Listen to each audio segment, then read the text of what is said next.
Hey everybody, so I'm going to do a video about shaping my sourdough loaves. Today I'm going to be using two of these guys instead of a Dutch oven and bannetons, so a little bit different. So we'll go ahead and start there. What we're going to start with and what you need is a little bit of all-purpose flour.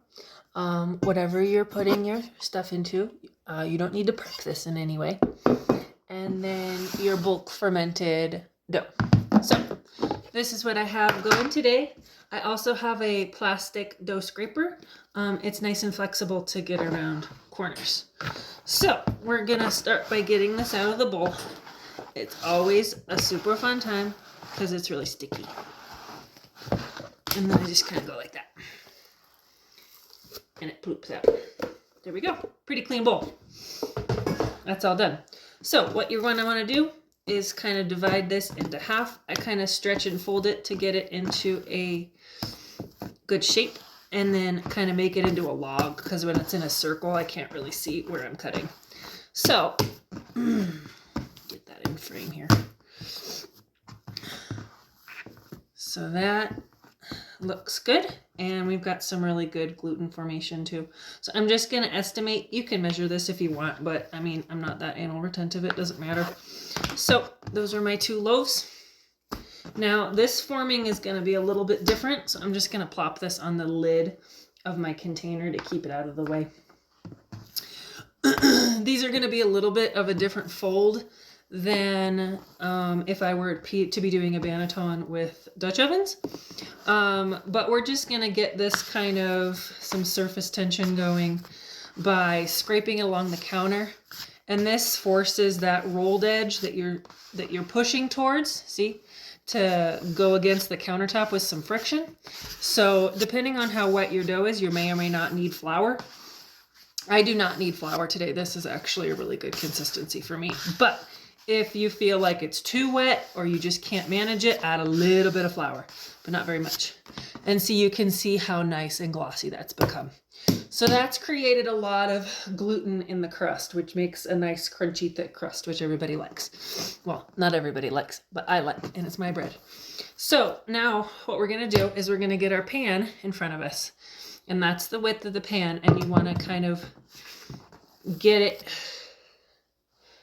long enough and stretched out enough where you're going to roll it up, kind of like a cinnamon roll, to fill up that pan in a log shape. So we want to get a nice big rectangle going. I know you're like, oh, well, why did you do all that folding in the beginning? Well, it all helps form gluten, which forms structure, which forms height, which nobody wants density, and that makes the cook evenly. So it's all part of the process. I know it seems like, oh, what's the point of that? But I think there's a point, at least the way I do it. So I'm just letting the gluten nice and relax and kind of stretch out.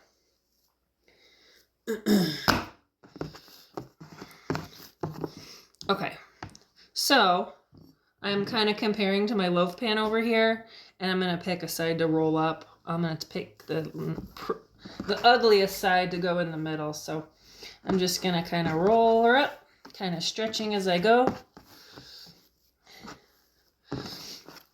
And normally if I were to use a banneton, I would be putting the seam side up because I would flip it again, but I'm just going to put this directly in there. So we are going to go ahead and do seam side down.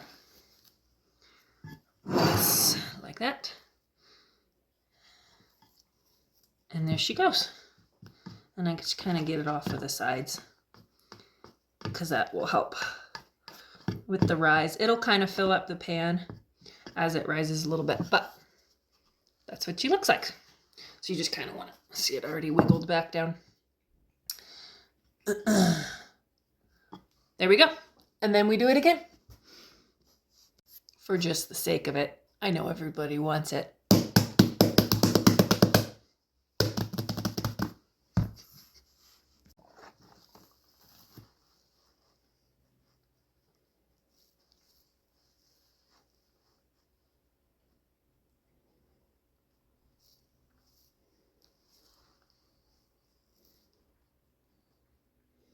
Nice and gently. Just kind of stretching it in all directions. And I'll pick which way do I fold it in a minute. I'll pick which way I want to fold it in a minute. Okay, that's getting nice and long.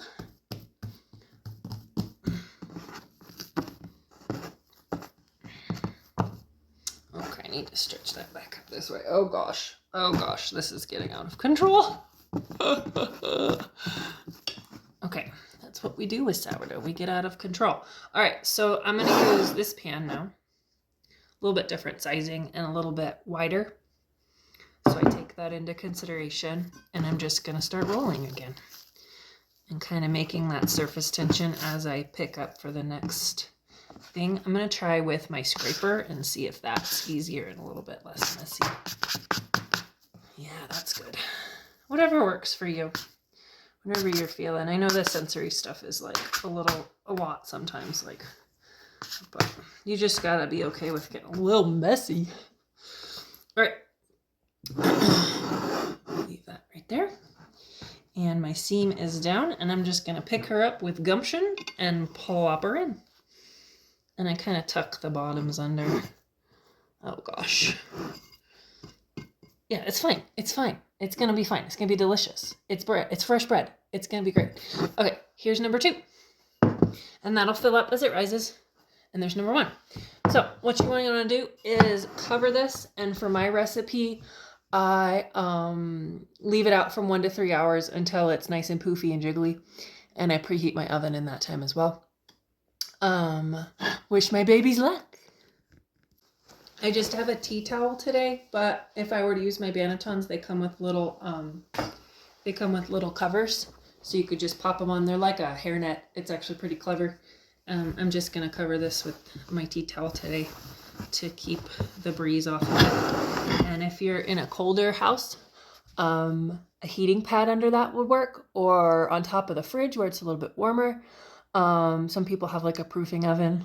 I'm not rich, so, I'm going to do this.